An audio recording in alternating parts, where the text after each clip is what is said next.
तो अभी भक्ति रंग नहीं लाई। भगवान बहुत इसमें एकदम बेपरवाह कर देने वाली बात है। श्री भगवान कह रहे अनन्याश्चिन्तयन्तो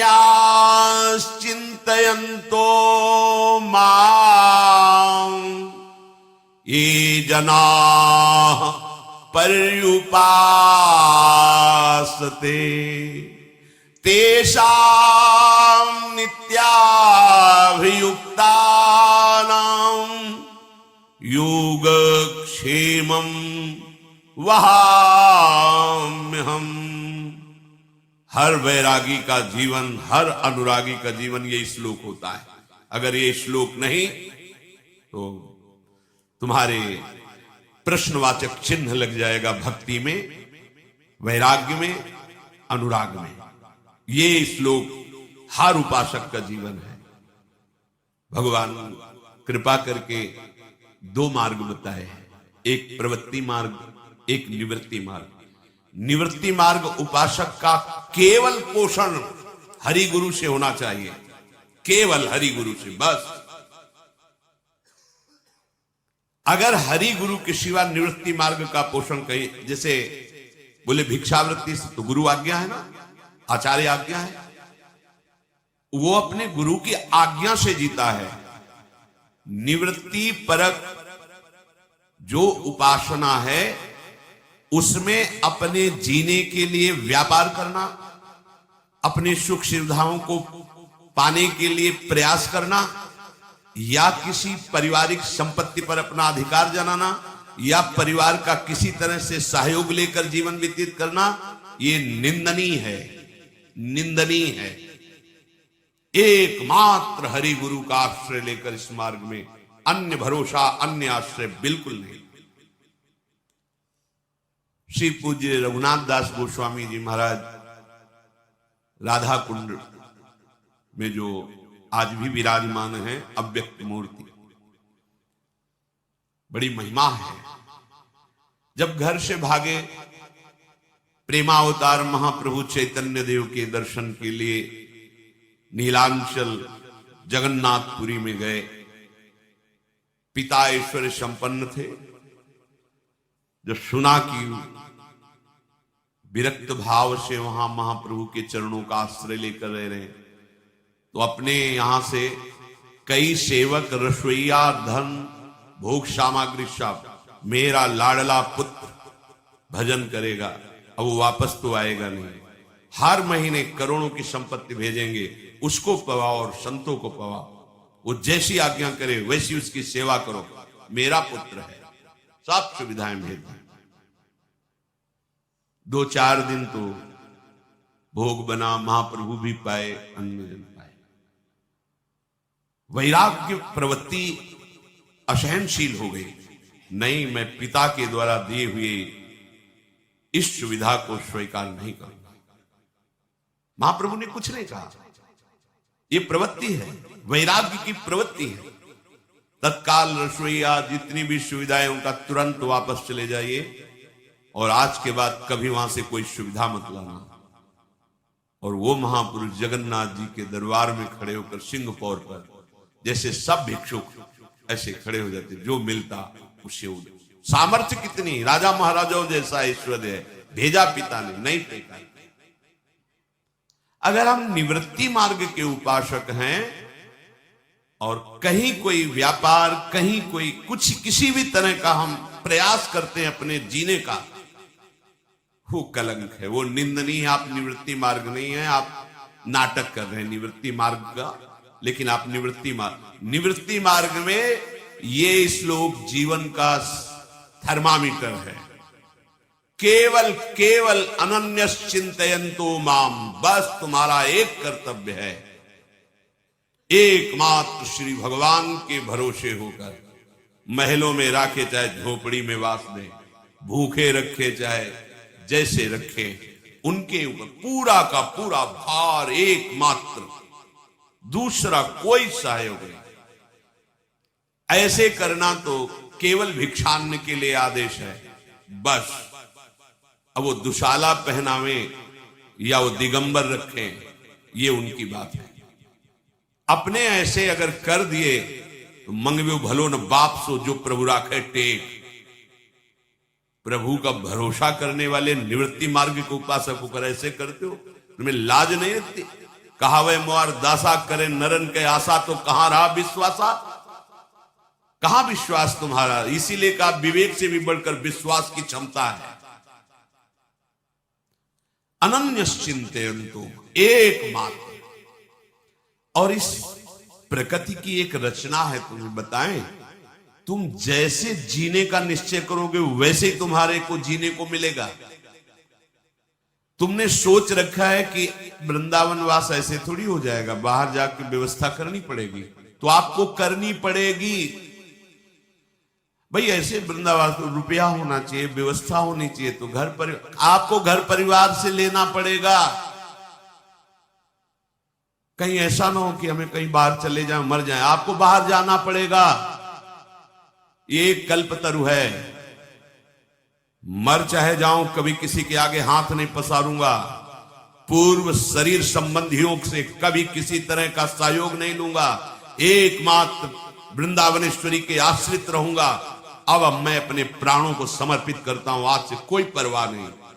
तो आप देख लेना, खुद देख लेना, जीवन में ऐसी अद्भुत महिमा प्रकाशित होगी।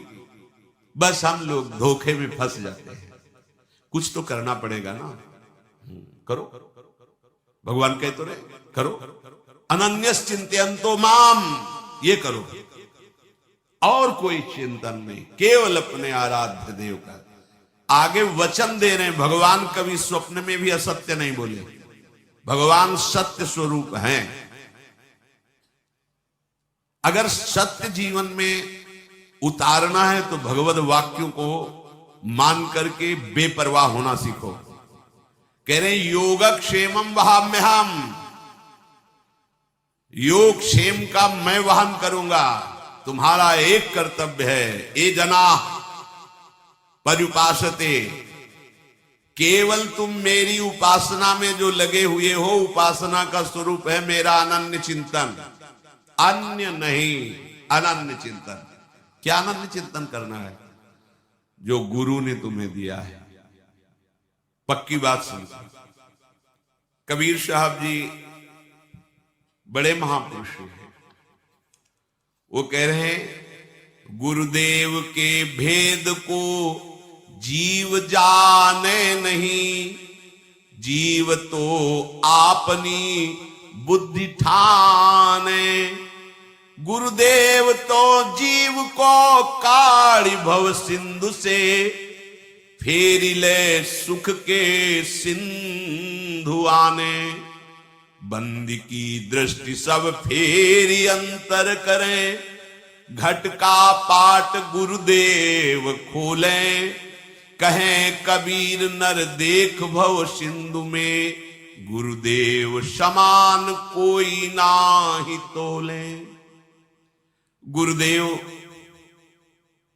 भेद को जान गए हैं कि ये जीव क्या है, ये प्रकृति क्या है। वो जो बोले वही तुम मान लेना, क्योंकि तुम अपनी बुद्धि से जो जानोगे केवल प्रकृति को जानोगे। बुद्धि की रचना प्रकृति से हुई है और वो केवल प्रकृति को जानती, बस। और गुरुदेव जीव को भी जानते हैं और प्रकृति को भी जानते हैं। तो क्या करें? अपने मन की मत चलाओ, अपनी बुद्धि की बात मत मानो, गुरुदेव की बात मानो। क्यों? क्योंकि गुरुदेव तो जीवत्व से हटाकर भव सिंधु से पार करके प्रेम सिंधु में डुबोने की चेष्टा कर रहे हैं, और हम अपनी बुद्धि लगाएंगे तो फिसल करके माया के ऐसे गड्ढे में पहुंच जाएंगे जहां से निकलना कठिन है। गुरुदेव क्या करते हैं? अपने बंदे की दृष्टि को घुमा देते हैं। कैसे घुमा देते हैं? तुम्हारा कोई नहीं, ये संसार स्वप्नवत है, बिल्कुल असंग, बिल्कुल असंग। ये प्रलोभन इंद्रियों के भोगों का बिल्कुल मिथ्या है, एकदम सावधान। अंतर्दृष्टि में आ, बाहर दृष्टि बंद कर। बंदी की दृष्टि सब फेरी अंतर करें और घट का पाट गुरुदेव खोलें। कपट का पर्दा हटा दिया जो त्रिगुणात्मिका माया के द्वारा रचा था, और लाडली लाल का साक्षात्कार करा दिया। कहे कवि नर देख भव सिंधु में गुरुदेव समान कोई नाही।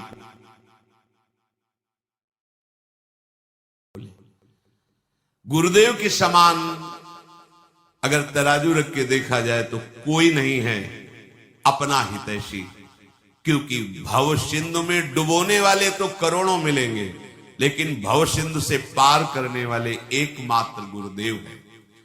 अब गुरुदेव के पार करने की जो बात है कि गुरुदेव कैसे पार करते हैं, तो गुरुदेव के पास एक अजब जड़ी बूटी है और वो दे देते हैं। उस अजब जड़ी बूटी का खेल ये है कि उसको सूंघते ही माया नागिन मर जाती है। वो जड़ी कबीर साहब के गुरु मोही दीन्ही अजब जड़ी, सोई जड़ी मोही प्यारी लगत है, ये अमृत रसन भरी, गुरु मोही दीन्ही अजब जड़ी।